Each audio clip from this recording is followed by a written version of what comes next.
صلی علی سیدنا و مولانا محمد وعلی آل سیدنا و مولانا محمد وبارک وسلم وصلی علیہ۔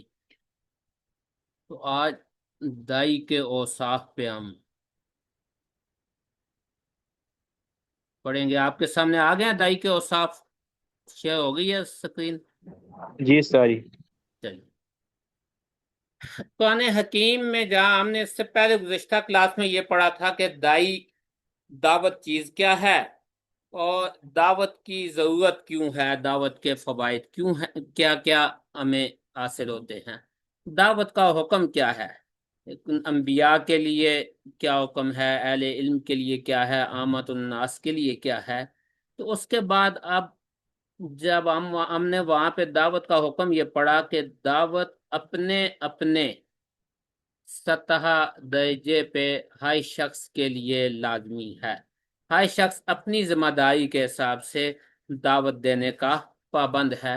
تو جب دعوت دینے کا مسلمان پابند ہیں تو دائی کے لیے کچھ بنیادی اوصاف بھی ہیں جو ایک دائی میں ہونے چاہیے تاکہ اس کی بات کو جو مخاطب ہے وہ اچھے سے سنے، سمجھے اور اس پہ کی طرف اس کی توجہ ہو۔ تو دائی کے اوصاف قرآن حکیم کو پڑھتے ہوئے کئی سارے ہمارے سامنے آتے ہیں، جن میں سے چند ایک پہ کی طرف آج میں توجہ دلاتا ہوں جو ان میں سب سے زیادہ اہم اور بنیادی وصف ہیں۔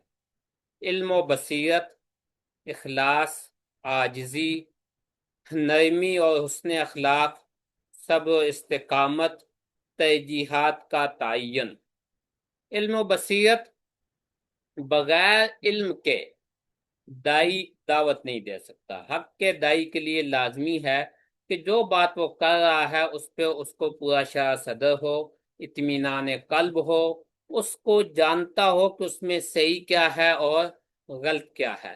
جب صحیح اور غلط کو جانے گا تو پھر وہ صحیح طرح سے دعوت دے سکے گا۔ بہت دفعہ یہ ہوتا ہے کہ دائی کو ایک چیز کی وہ دعوت تو دے رہا ہے لیکن جس بات کی وہ دعوت دے رہا ہے اسے وہ نہیں جانتا، اس کے پاس مکمل علم نہیں ہے۔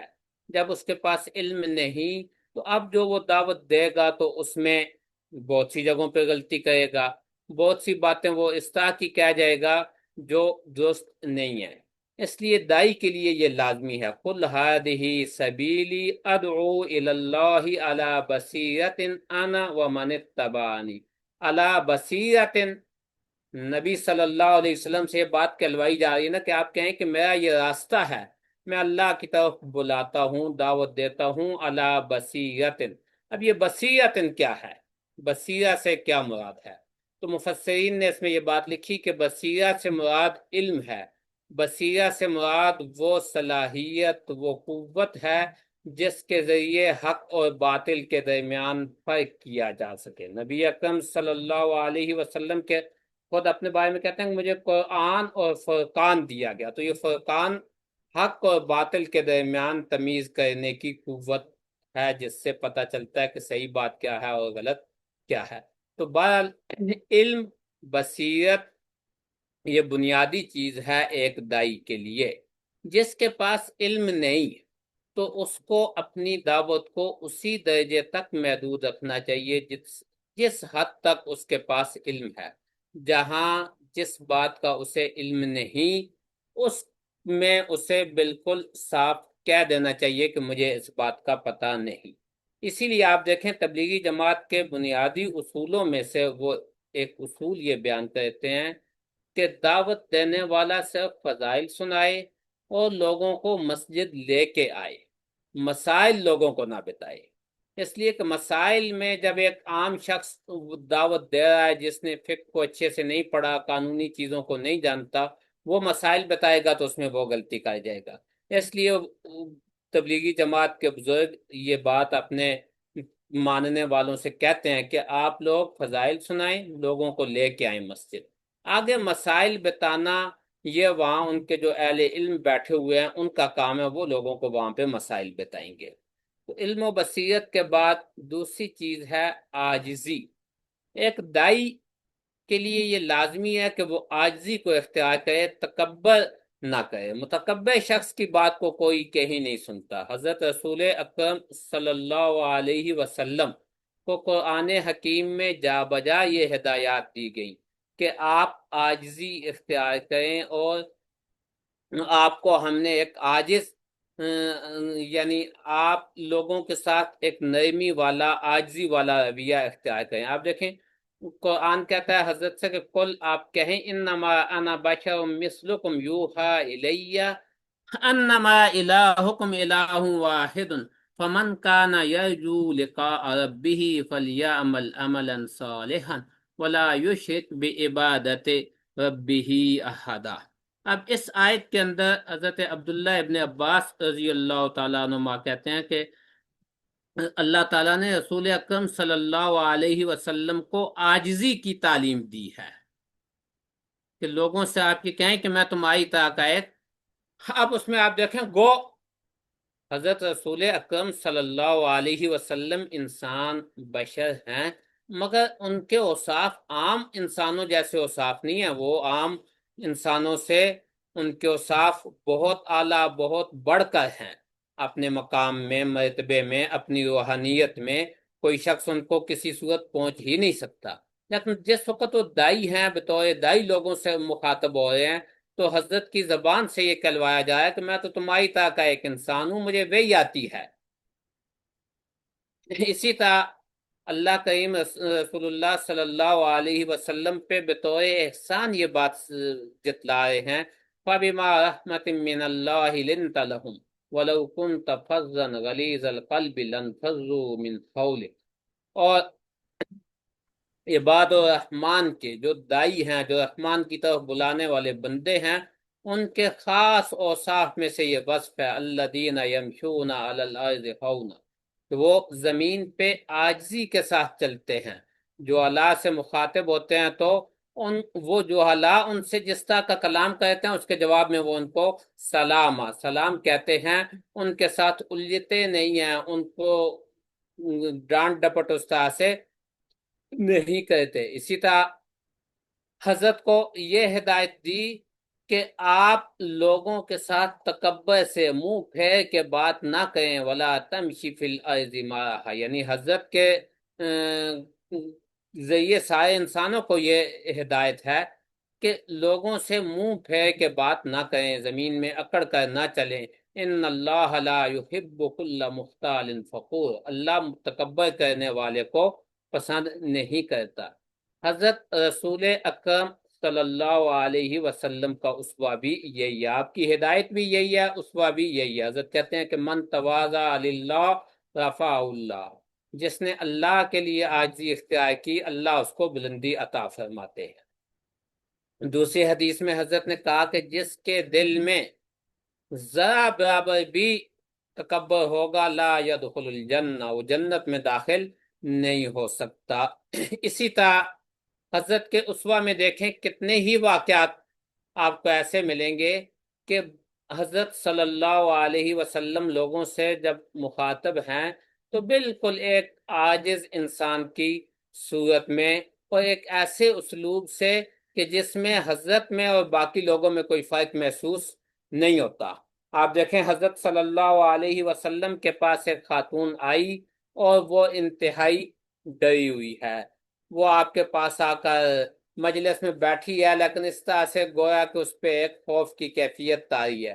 حضرت اس کے خوف کو دور کرنے کے لیے اس سے کہتے ہیں کہ کیوں ڈر رہی ہو، میں کوئی جابر ظالم قسم کا بادشاہ نہیں ہوں، بلکہ میں تو ایک عام عاجز آدمی ہوں، میں تو کیا الفاظ ہیں، ایک عام خاتون کا بیٹا ہوں جو ضرورت پڑنے پہ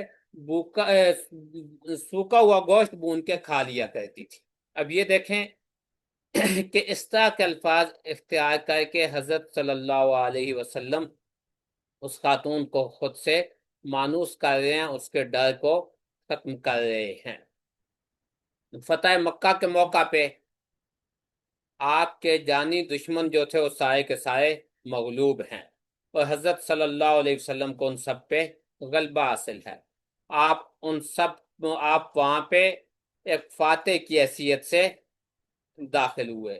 آپ صلی اللہ علیہ وسلم کو جس شے سے اس حیثیت سے نکالا گیا کہ آپ بالکل رات کے اندھیرے میں وہاں سے نکلے، اب جب آپ وہاں ایک فاتح کی حیثیت سے گئے، وہ لوگ مغلوب تھے، تو حضرت وہاں داخل ہوئے تو عام جو لوگ فاتح ہوتے ہیں فاتحین کی طرح داخل نہیں ہوئے، بلکہ بڑی عاجزی کے ساتھ وہاں پہ گئے، اونٹ پہ اس طرح سے بیٹھے ہوئے تھے کہ جھکے ہوئے، اور آپ کا سر کجاوے کے ساتھ جھکنے کی وجہ سے لگ رہا ہے، یعنی سر آپ نے نیچے کیا ہوا تھا، آپ کے اندر وہ تکبر والی بات نہیں تھی۔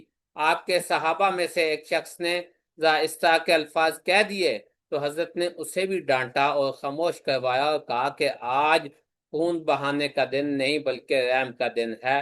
تو حضرت کی اب یہ ایک ایسا موقع ہے جس میں بظاہر جو بھی فاتح ہوگا وہ اپنی قوت کا، اپنی طاقت کا اظہار کرے گا۔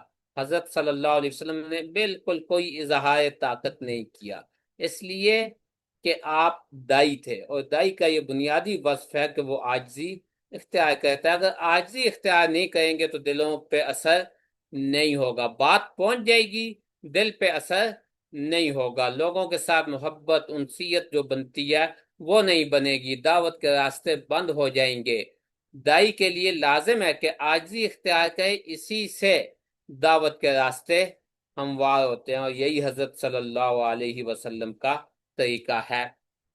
اچھا، ایک اور بس جو ایک دائی کے لیے بہت ضروری ہے وہ ہے نرمی اور حسن خلق، حسن اخلاق، نرمی کے ساتھ بات۔ حضرت صلی اللہ علیہ وسلم انتہائی نرم دل، مخاطبین پہ رحم کرنے والے، شفقت کرنے والے تھے۔ قرآن حکیم نے کے مطابق سیدنا موسیٰ علیہ السلام کو جب اللہ نے فرعون کی طرف بھیجا تو انہیں یہ حکم دیا کہ اذهبا الى فرعون انه طغى فقولا له قولا لینا۔ یہاں فرعون جیسے ظالم شخص کی طرف، فرعون جو خود کو یہ کہتا تھا کہ انا ربکم الاعلی، میں تمہارا سب سے بڑا رب ہوں، فرعون جو جس نے تمام بنی اسرائیل کو اپنا غلام بنا کے رکھا ہوا تھا، اس کی طرف جب اللہ تعالی حضرت موسیٰ علیہ السلام، حضرت ہارون علیہ السلام کو بھیج رہے ہیں تو دونوں کو یہ حکم دے رہے ہیں کہ فقولا لہو قولا لینا، اس سے نرمی کے ساتھ بات کریں، کہ نرمی کے ساتھ بات کریں گے تو وہ نصیحت کو قبول کر لے گا، اگر اس کے ساتھ سختی کے ساتھ بات کریں گے تو پھر شاید وہ نصیحت کو قبول نہ کرے۔ اسی طرح وَلَا تَسْتَوِي الْحَسَنَةُ وَلَا السَّيِّئَةُ، بھلائی اور برائی دونوں آپس میں برابر نہیں ہو سکتے، جس نے تمہارے ساتھ برائی کی ہے اس کو اچھائی کے ساتھ دور کرو اس کی برائی کو، جب برائی کو اچھائی سے دور کرو گے تو نتیجہ یہ نکلے گا کہ کَأَنَّهُ وَلِيٌّ حَمِيمٌ، وہ شخص جو تمہارا دشمن تھا اب ایسا ہو جائے گا گویا کہ تمہارا وہ دلی دوست ہے۔ تو نرمی کے ساتھ لوگوں کو دعوت دینا، اچھے اخلاق کے ساتھ لوگوں کو دعوت دینا، یہ ایک بنیادی چیز ہے۔ اور دائی کے لیے ہمارے استاد گرامی حضرت شیخ مولانا سرفراز خان صاحب صفدر رحمہ اللہ جب طلباء کو بھیجا کرتے تھے، یعنی فضلاء کو جب الوداعی نصیحتیں کیا کرتے تھے تو اس میں یہ ایک نصیحت بڑے اہتمام سے کہتے تھے۔ وہاں پہ وہ ہارون رشید کا یہ واقعہ سناتے کہ ایک وائز نے ایک موقع پہ مسجد میں واز کر رہا تھا اور ہارون رشید بھی وہاں پہ موجود تھا، تو اس نے بڑے سخت الفاظ ان کے ساتھ واز کیا۔ بعد میں ہارون رشید نے اسے بلایا جب تو اس سے کہا، جب بلایا تو اب لوگوں کے دلوں میں، ذہنوں میں یہ بات تھی کہ ظاہر کہ اس نے بادشاہ کے سامنے بیٹھ کے اتنی سخت اس کی مذمت کی ہے تو ہو سکتا ہے کہ اس کو سزا دی جائے۔ اب جب وہ ہارون کے پاس آ گیا تو ہارون رشید نے اس سے کہا کہ بتائیے کہ آپ مقام و مرتبے میں بڑھ کے ہیں یا حضرت موسیٰ علیہ السلام؟ نے کہا جی میری اور حضرت موسیٰ کی کیا نسبت، حضرت موسیٰ اللہ کے جلیل القدر انبیاء میں سے ہیں، میں تو ایک عام سا بندہ ہوں۔ اچھا یہ بتاؤ کہ فرعون زیادہ برا تھا یا میں زیادہ برا ہوں؟ بھائی آپ اور فرعون میں کیا نسبت؟ آپ مسلمان ہیں، ایک اچھے آدمی ہیں، وہ خامیاں ہیں لیکن آپ مسلمان ہیں۔ فرعون تو صرف کافر ہی نہیں تھا بلکہ کافروں کا سردار تھا، اور اپنے آپ کو رب کہتا تھا۔ تو آپ سے زیادہ اس کے ساتھ تو کوئی تقابل ہی نہیں ہے، وہ تو بہت بڑا ظالم تھا۔ تو فرعون نے ہارون رشید نے اس باعث سے یہ بات کہی کہ اگر ایسا ہے تو پھر آپ سے بہتر شخص کو مجھ سے زیادہ برے کی طرف اللہ نے بھیجا، تو بھیجتے ہوئے کہا فقولا لہ قولا لینا، اس سے تم دونوں وہاں جاؤ تو جا کر اس سے نرمی کے ساتھ بات کرو۔ حضرت شیخ یہ کہا کرتے تھے کہ اپنے موقف میں، اپنے عقیدے میں نرمی نہیں ہونی چاہیے، آپ کا موقف بالکل صاف، واضح، تو ٹوک ہونا چاہیے۔ ہاں، جب آپ دعوت دے رہے ہیں، اس کا اظہار کر رہے ہیں، تو اظہار کرنے کے لیے الفاظ نرم ہونے چاہیے۔ یعنی یہ نہیں ہے کہ نرمی کا یہ مطلب نہیں ہے کہ آپ دوسرے کے پاس جائیں اور اپنے عقیدے ہی کو چھوڑ دیں۔ نرمی سے یہ مراد نہیں ہے، عقیدہ آپ کا بالکل صاف اور محقق ہونا چاہیے، آپ کو یہ پتہ ہونا چاہیے کہ میری اس مسئلے میں رائے کیا ہے، اس پہ پورے دلائل کے ساتھ واضح ہونا چاہیے، آپ کو شاہ صدر اطمینان قلب ہونا چاہیے۔ ہاں، جب اس بات کا اظہار کر رہے ہیں تو اظہار کے لیے الفاظ اچھے اور عمدہ ہونے چاہیے، اچھے الفاظ سے اس کا اظہار ہونا چاہیے۔ باقی جو رائے ہے اس کو بالکل صاف اور واضح ہونا چاہیے۔ حضرت شیخ کا اپنی تمام کتابوں میں یہی اسلوب تھا کہ آپ کی رائے بالکل صاف، دو ٹوک ہے۔ ہاں، مخاطب کہتے ہوئے سخت سے سخت مخالف کو بھی بڑے ادب و احترام کے الفاظ کے ساتھ، اچھے الفاظ کے ساتھ مخاطب کیا، ایسے الفاظ کے ساتھ کہ اگر سننے والا تعصب کو دل سے نکال کے ان الفاظ کو پڑھے، ان پہ غور کرے، تو لازمی یہ سمجھے گا کہ یہ بندہ میرا خیر خواہ ہے۔ آپ نے کہیں کسی پہ طنز کیا شیخ نے، تو وہ بھی اعلیٰ ادبی الفاظ کے اندر، عوامی بزائی زبان میں کبھی کسی پہ آپ نے طنز بھی نہیں کی۔ اسی کا یہ نتیجہ تھا کہ آپ کی کتاب کو پڑھ کے ڈاکٹر غلام جیلانی بیگ جیسا ایک بڑا صاحب علم، اس نے آپ کی کتاب کی تعریف کی اور اپنی سابقہ نظریات سے کتاب سے رجوع کیا۔ یہ شیخ کا ایک خاص وصف تھا۔ مولانا زاہد الراشدی نے اپنے ایک کالم میں استاد جی نے لکھا ہے کہ ایک موقع پہ انہوں نے ایک بڑے عالم کو یوں ہی بے ادبی کے ساتھ مخاطب کیا، ان کا تذکرہ کیا اپنی گفتگو میں۔ بعد میں حضرت شیخ نے ان کو اچھا خاصا ڈانٹا۔ بہرحال سیرت طیبہ میں یہی کہتی ہے کہ جب آپ مقام دعوت پہ کھڑے ہیں، لوگوں کو دعوت دے رہے ہیں، تو پھر آپ کو انتہائی نرمی کے ساتھ لوگوں کو مخاطب کرنا چاہیے۔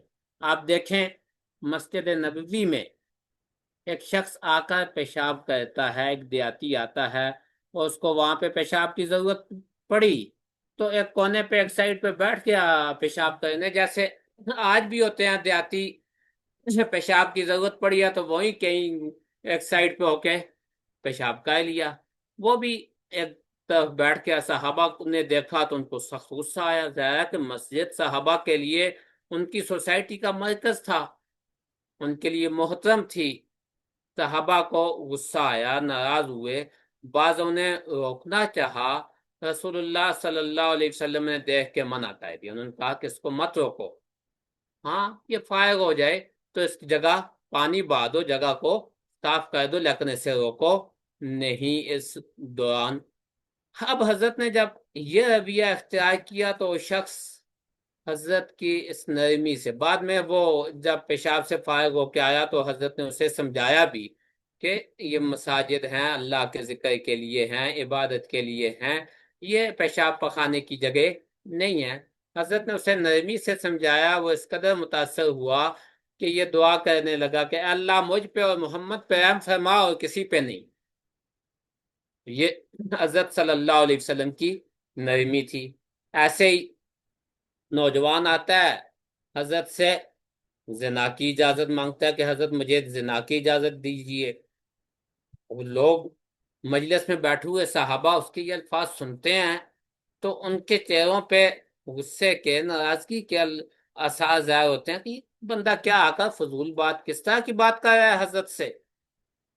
حضرت نے اس کو یہ نہیں کہا کہ تم کیا کہتے ہو، کیسے کہتے ہو، تم کس طرح کی بات کرتے ہو، تمہیں شرم نہیں آتی بات کرتے ہوئے۔ حضرت نے ایسا کچھ بھی نہیں اس سے کہا۔ حضرت نے اس کو بڑے نرمی سے، بڑے شفقت سے سمجھایا کہ کیا جو بات تم کہہ رہے ہو اپنی ماں، بیٹی، بہن، بیوی کے لیے پسند کرو گے؟ اس نے کہا نہیں۔ کہا جیسے نہیں پسند کرتے ویسے ہی دوسرے لوگ بھی اپنی خواتین کے لیے اس چیز کو پسند نہیں کرتے۔ بعد میں حضرت نے اس کے لیے دعا فرمائی اور اس شخص کو اس فعل ہی سے نفرت ہو گئی۔ تو ایسے ہی ہم دیکھیں تو سیرت میں ہمیں بیسیوں واقعات ایسے ملتے ہیں کہ حضرت رسول اکرم صلی اللہ علیہ وسلم بظاہر موقع ایسا ہے کہ ہر شخص یہ دیکھنے والا چاہے گا کہ یہاں تو سخت الفاظ سے، سختی سے منع کر دیا جائے، روک دیا جائے، لیکن حضرت صلی اللہ علیہ وسلم وہاں پہ مخاطب کو انتہائی نرمی سے سمجھاتے ہیں، جس کا نتیجہ یہ نکلتا ہے کہ وہ آپ کی بات کو بھی قبول کر لیتا ہے، اور جو اس کی غلطی تھی اس غلطی کو بھی وہ ہمیشہ ہمیشہ کے لیے چھوڑ دیتا ہے۔ دائی کے لیے ایک اور وصف، دعوت ایسا کام نہیں ہے کہ ایک دن میں آپ تبدیلی لے آئیں۔ دعوت ایک صبر آزما کام ہے، اس کے لیے ایک لمبی محنت ہے۔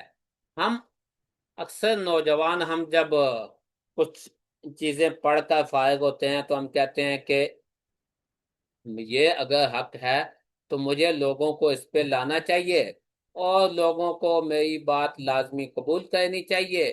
بلکہ ہمارے ایک بزرگ یہ کہے تھے، ایک نشست میں وہ ہم سے مخاطب تھے تو کہنے لگے کہ جس زمانے میں میں تمہاری عمر میں تھا تو میں بھی یہ چاہتا تھا اور کہتا تھا کہ صبح ڈنڈا لے کے نکلوں اور شام تک پورے ملک میں اسلام نافذ کر کے واپس آ جاؤں۔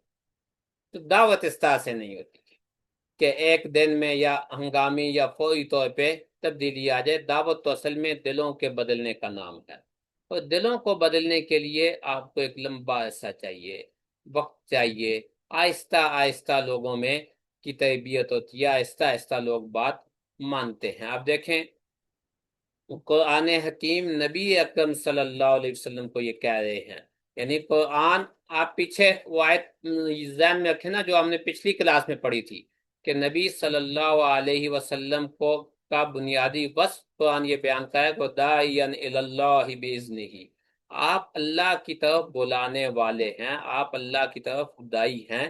اب اس دائی کی تربیت کرتے ہوئے قرآن حضرت کو یہ سکھایا فَاصْبِرْ كَمَا صَبَرَ أُولُو الْعَزْمِ مِنَ الرُّسُلِ، آپ صبر کریں جس طرح سے جلیل القدر عظیمت والے انبیاء نے، رسولوں نے صبر کیا، اسی طرح سے آپ بھی صبر کریں۔ دوسری آیت میں قرآن حضرت کو کہتا ہے کہ صبر کریں، اور یہ صبر جو ہے یہ بھی آپ کا اپنا کمال نہیں ہے بلکہ اللہ کی توفیق سے ہے۔ وَمَا صَبْرُكَ إِلَّا بِاللَّهِ، کہ یہ صبر بھی اللہ کی توفیق سے ہے، اللہ آپ کو یہ صبر دے رہا ہے۔ گویا کہ دائی کو اللہ سے صبر و استقامت کی دعا بھی مانگتے رہنا چاہیے۔ ان الذین قالوا ربنا اللہ ثم استقاموا، اس میں بھی استقامت ہے، صبر ہے۔ یہ استقامت ہے کیا؟ صبر اور استقامت کیا ہے؟ صبر کہتے ہیں کہ مخالفین کی طرف سے اگر آپ پہ کوئی آزمائشیں آ رہی ہیں، اذیتیں آ رہی ہیں تو ان کو اعلیٰ اسلوب سے برداشت کرنا، اور استقامت ہے کہ اپنی بات کو کہتے رہنا، دعوت دیتے رہنا، اپنی بات میں مستقل مزاجی پیدا کر لینا۔ یہ جو مستقل مزاجی ہے اس کا نام استقامت ہے۔ اس کو ہم صبر بھی مستقل مزاجی ہی کی ایک قسم ہے کہ کام، جب آپ کسی کام کے کرنے کا ارادہ کرتے ہیں تو اس کے راستے میں لازمی رکاوٹیں آتی ہیں، تو اب وہ رکاوٹوں کی وجہ سے اس کو چھوڑے نہ بلکہ مستقل اس کو کرتے رہیں۔ کامیابی کے لیے قرآن حکیم نے جو طریقہ بتایا وہ کیا ہے کہ اللہ کی مدد طلب کریں، صبر اور نماز کے ساتھ، صبر اور دعا کے ساتھ۔ اب جہاں پہ یہ کہا کہ اللہ کی مدد کو طلب کرو صبر اور نماز کے ساتھ، اس کا مطلب کیا ہے؟ صبر سے مراد یہ کہ اپنے کام پہ مستقل مزاجی اختیار کر لو، رستے میں آنے والی رکاوٹوں کی وجہ سے کام کو نہ چھوڑو، بلکہ ان رکاوٹوں کو برداشت کرتے ہوئے کام کرتے رہیں، اور ساتھ ہی ان رکاوٹوں کے دور ہونے کے لیے دعا بھی کریں۔ وَاسْتَعِینُوا بِالصَّبْرِ وَالصَّلَاةِ، مدد طلب کریں صبر کے ساتھ اور نماز کے ساتھ، مدد طلب کریں مستقل مزاجی کے ساتھ اور اللہ سے دعا کے ساتھ، کہ آپ کے کام میں دعا اسی چیز کا نام ہے نا۔ دعا کیا ہے؟ کہ آدمی اپنے کام کی پوری منصوبہ بندی کرے، اس کو مستقل مزاجی اس پہ اختیار کرے، اس کو باقاعدگی سے کرے، پھر اس کی مستقل مزاجی کے ساتھ اس کام کو کرتے ہوئے جو درمیان میں رکاوٹیں آتی ہیں، جو مشکلات آتی ہیں، ان رکاوٹوں، ان مشکلات سے بچنے کے لیے اللہ سے ساتھ ساتھ دعا کرے کہ اللہ میں نے کام شروع کر دیا، اس کام میں تو میرے ساتھ میری مدد کر۔ تو صبر اور مستقل مزاجی، قرآن یہی کہا ہے کہ ان الذین قالوا ربنا اللہ ثم استقاموا۔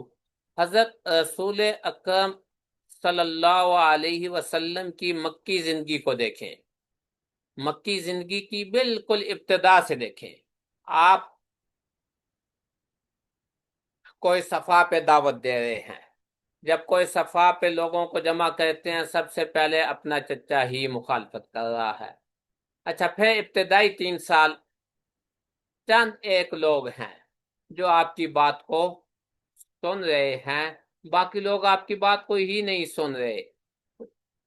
ابتدائی 5 سال دیکھیں، چند ایک لوگ ہیں، 40 کا عدد بمشکل پورا ہوتا ہے۔ اس کے بعد بھی بہت آہستہ آہستہ آگے چل رہا ہے۔ پھر آگے چل کے شعب ابی طالب کا واقعہ ہے، طائف کا واقعہ ہے، کتنے ہی بظاہر ایسے مواقع آئے کہ ان مواقع کو دیکھتے ہوئے بڑے سے بڑے شخص کے قدم بھی لڑکھڑا سکتے تھے کہ یہ کام تو نہیں ہو سکتا، یہ کام تو بڑا مشکل ہے، کوئی ساتھ نہیں دے رہا، ساتھ چل نہیں رہے، بلکہ جن کی بارے میں یہ امید و توقع تھی کہ وہ ساتھ چلیں گے، وہی مخالفت کرنے لگ گئے ہیں، وہی پیچھے ہٹ گئے ہیں۔ مخالفت نہیں بھی کر رہے تو پھر بھی دعوت کو قبول، بہت سے ایسے بھی تھے مکہ میں جو مخالفت نہیں کر رہے تھے لیکن دعوت کو قبول نہیں کر رہے۔ تو اب ان سارے حالات کو دیکھ کے کوئی عام شخص ہوتا تو اس کے قدم لڑکھڑا جاتے، لیکن چونکہ رسول اللہ صلی اللہ علیہ وسلم کی تربیت اللہ فرمائے تھے، اور آپ کو جو بنیادی اور صاف جو بنیادی خصائل سکھائے جا رہے تھے، ان میں سے صبر ایک بنیادی چیز تھی۔ آپ دیکھیں سورہ مدثر کو پڑھیں نا، اس میں اب یہ سورہ مدثر بالکل ابتدائی وحیوں میں سے ایک ہے، ابتدا میں سورہ اقرا کے بعد نازل ہونے والی وہی سورہ مدثر ہے۔ اس میں آپ کو یہی بات سکھائی گئی کہ آپ صبر دعوت دیں اور دعوت کے ساتھ ساتھ صبر کو اختیار کریں۔ تو حضرت صلی اللہ علیہ وسلم نے اسی چیز کو اختیار کیا۔ پھر یہی حال مدینہ میں بھی جا کر، مدینہ میں بھی بہت سارے مواقع ایسے آئے، لیکن حضرت صلی اللہ علیہ وسلم نے صبر کا دامن کہیں کسی موقع پہ ہاتھ سے جانے نہیں دیا۔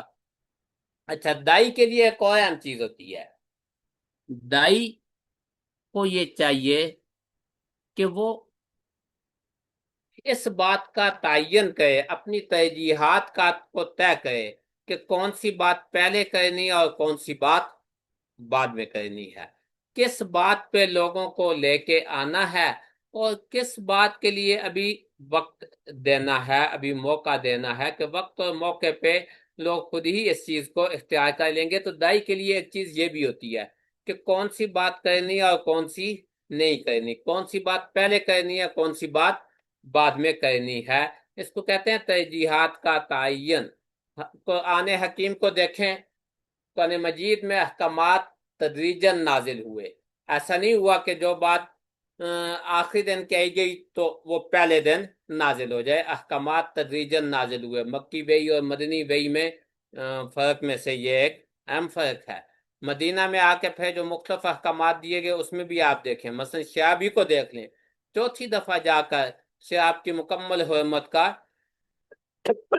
حکم نازل ہوا ہے. ام المومنین نے اسی بات کو واضح کرتے ہوئے کہا کہ اگر پہلے ہی دن یہ بات شراب کی حرمت کا حکم آ جاتا تو ہو سکتا ہے کہ بہت سے لوگ اسلام ہی سے پھیر جاتے.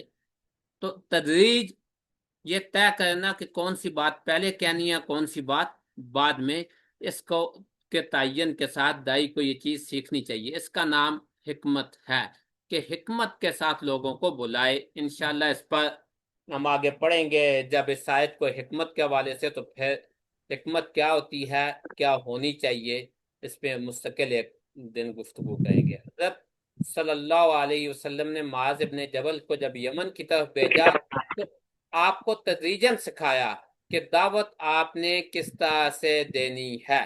اس میں آپ نے پہلے یہ کہا کہ ان کو عقیدہ سکھاؤ، جب عقیدے کو قبول کر لیں تو پھر انہیں نماز کے بارے میں کہو، اس کے مان لیں تو اس کے بعد پھر انہیں زکوٰۃ کے حوالے سے کہو. زکوٰۃ کا کہتے ہوئے بھی ساتھ ان کو یہ بتاؤ کہ زکوٰۃ لے کے ہم کوئی نہیں لے جائیں گے بلکہ یہ تمہارے ہی فقراء پہ خرچ ہوگی. تو یہ تدریجاً حضرت صلی اللہ علیہ وسلم نے دعوت دی بھی اور دعوت کا سکھایا بھی. تو بہرحال یہ چند ایک اہم اوصاف ہیں جو ایک دائی میں ہونے چاہیے. ایک دائی کو دعوت دیتے ہوئے لازمی طور پہ ان امور کا خیال رکھنا چاہیے، یعنی اس کو اسے مستقل سیکھنا چاہیے. بغیر سیکھے یہ چیز نہیں آتی. علم و بصیرت، اخلاص. اخلاص پہ تو بات رہ گئی. اخلاص کیا ہے؟ کہ خالص اللہ کے لیے، یعنی اس میں اپنی ذاتی خواہش کسی طرح کی کوئی بھی موجود نہ ہو. خالص اللہ کے لیے جو بات کر رہا ہے، خالص ایک اللہ کے لیے دعوت دے. علم و بصیرت، اخلاص، عاجزی، نرمی، حسن اخلاق، صبر، استقامت، ترجیحات کا تعین، یہ چند ایک بنیادی اوصاف ہیں جو ایک دائی میں ہونے چاہیے. اب کچھ چیزیں اس میں نے آپ کو بتا دی. یہ فائل آپ کو میں بھیج دوں گا. آپ کا کام یہ ہے کہ اسی فائل کو سامنے رکھیں، اس میں مزید اضافے کریں، قرآن حکیم کی مزید آیات تلاش کریں، سیرت کے دیگر واقعات تلاش کریں اور اس کو اس میں ڈال کے ایک جامع مضمون آپ اس سے بنائیں.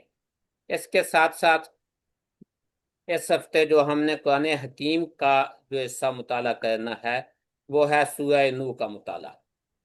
سیدنا نوح علیہ السلام بطور دائی ان کی سیرت کو آپ پڑھیں. آپ دیکھیں کہ سورہ نوح میں کس طرح سے یہ بات ان کے اوصاف کو بیان کیا، دیگر صورتوں میں کس طرح سے بیان کیا، انہوں نے بطور دائی دعوت کیسے دی، دعوت کا اسلوب کیا تھا اور آخر میں پھر نتیجہ کیا نکلا. یہ ساری چیز آپ نے سورہ نوح کو بنیاد بنا کے قرآن حکیم میں باقی جتنے مقامات پہ ان کا تذکرہ آیا ان سب کو ساتھ ساتھ حضرت نوح علیہ السلام کی سیرت کو قرآن حکیم سے پڑھنا ہے. اس کو پھر اپنے پاس بنیادی نکات کی صورت میں لکھنا بھی ہے. لکھنے کا یہ مطلب نہیں ہے کہ آپ کوئی بہت لمبی چوڑی اس پہ کاپیاں اور انسائکلوپیڈیا تیار کریں. اس سے مراد اتنا ہے کہ آپ کے پاس 8-10 صفحات میں لکھا ہو کہ قرآن حکیم نے حضرت نوح علیہ السلام کی سیرت کو کس طرح سے بیان کیا ہے بطور دائی، ان کے اوصاف، ان کا ترتیب دعوت کیا ہے. یہ اس میں یہ کام کرنے 8-10 صفحات میں آپ ہاتھ سے لکھے ہوئے، یعنی کمپیوٹر کے 8-10 صفحات تو اچھی خاصی چیز بن جاتی ہے، ہاتھ سے لکھے ہوئے 8-10 صفحات آپ کے پاس ہونے چاہیے. قرآن حکیم کی روشنی میں بطور خاص سورہ نوح کی آیت ہو، اس کے ساتھ متعلقہ دیگر آیات جہاں جہاں سے تفسیر قرآن بالقرآن کے اسلوب کو اختیار کرتے ہوئے وہاں سے ان آیات کو ساتھ ساتھ شامل کرتے جائیں. یہ تو ہو گئی میری بات. اب آپ میں سے کسی نے کچھ کہنا ہو تو بتائیے، اگلا وقت آپ کے لیے ہے.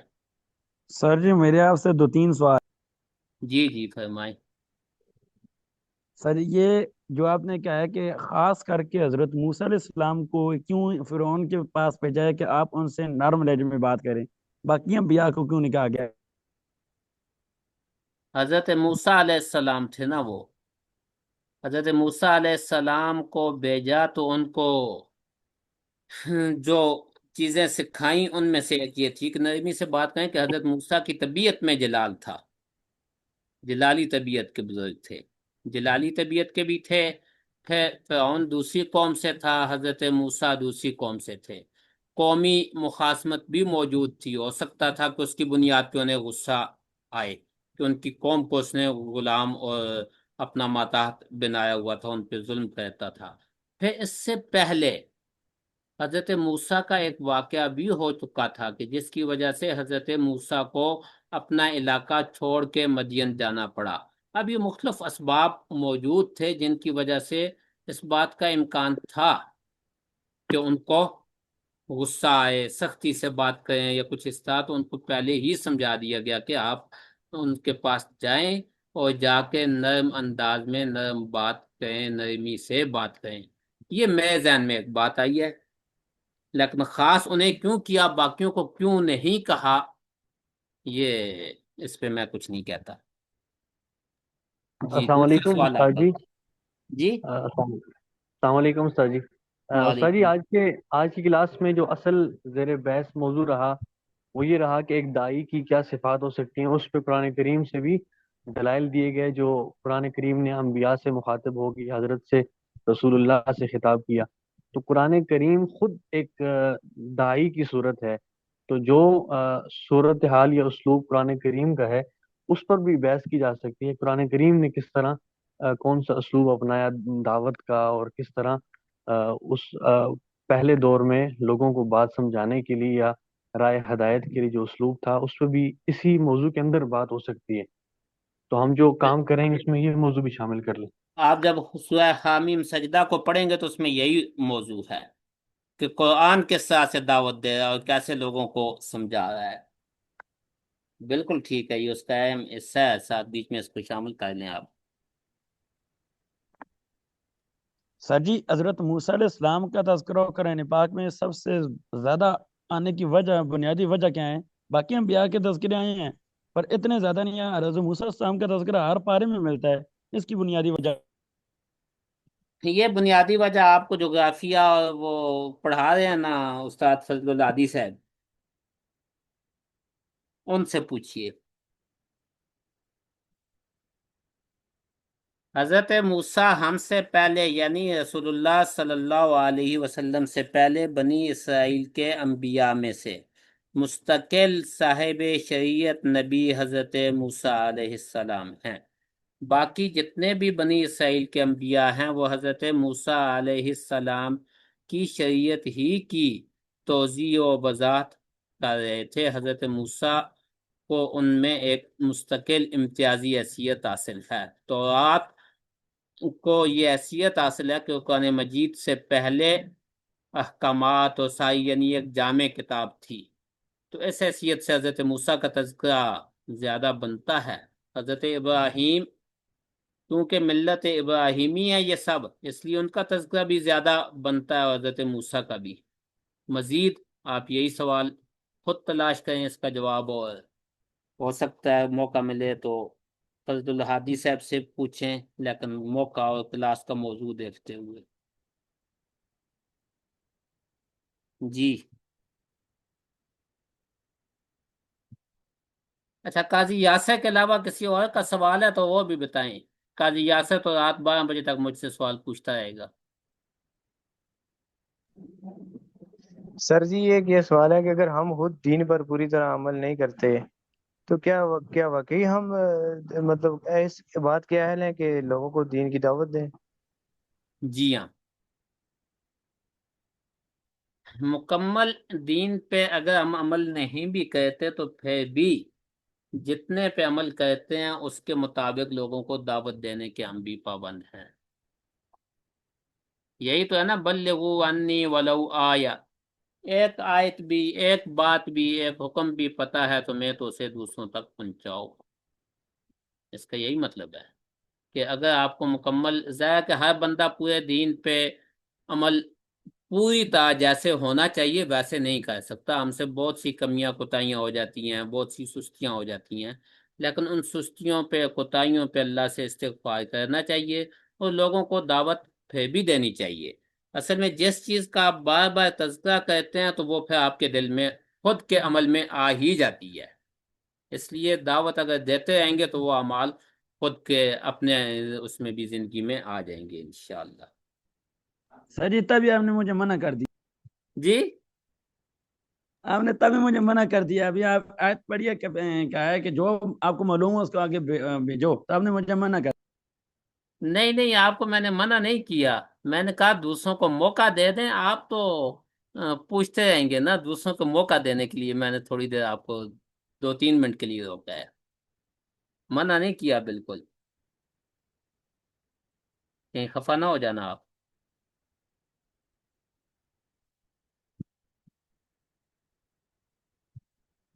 ہاں جی، اور کسی کے ذہن میں کوئی بات، کوئی سوال، کوئی چیز ہو یا کوئی اس میں اضافہ کرنا چاہے، جیسے عثمان نے ایک بہت اچھے نقطے کی طرف توجہ دلائی، اور کسی کے ذہن میں بھی اس طرح کی کوئی بات ہو تو وہ بتائیں۔